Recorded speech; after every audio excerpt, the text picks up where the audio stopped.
A woman whose terminal cancer went undiagnosed for several years is urging women with health concerns to demand further investigations.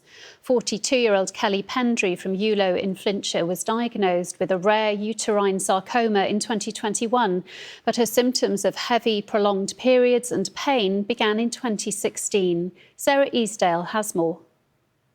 Kelly and her husband Michael try to enjoy the ordinary pleasures of life.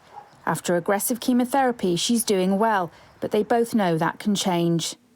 And they wonder if things could have been different if she'd been diagnosed earlier, instead of initially being told her symptoms were down to heavy periods and her body settling after pregnancy. I was bleeding almost all the time, and I was gaining weight really rapidly without explanation. And I had this really swollen tummy that just wasn't going away, and I was just bloated all the time, and I was suffering really bad headaches and dizzy spells. But by this point I was so afraid to go back to the GP because I'd just been fobbed off so many times. I thought, what's the point? They're just going to say the same thing again. I felt like I was a bit of a drama queen. I felt like I was overthinking it. I felt like, God, is this in my head a bit? Is this stupid? Later, it was thought Kelly had benign fibroids and was expecting a hysterectomy, but the pandemic delayed surgery, and 12 months later, she was told she had leiomyosarcoma, a rare cancer which affects 600 people in the UK each year.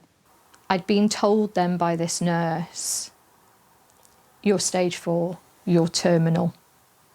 There is nothing that will be done for you.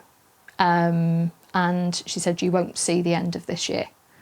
And she turned around to my mum and she said, I suggest that she doesn't make plans with those children for Christmas. She will disappoint them. Kelly then underwent 6 rounds of chemotherapy. Her oncologist said it could buy her time, and it has, but the hoped-for hysterectomy is now not available to her. It's prompted Michael to fundraise by taking on a 180-mile run from Yulo to Hanham near Bristol, hoping to take Kelly to the USA for surgery there. Kelly is realistic about what the future might hold, even with surgery, but she hopes her story could help others.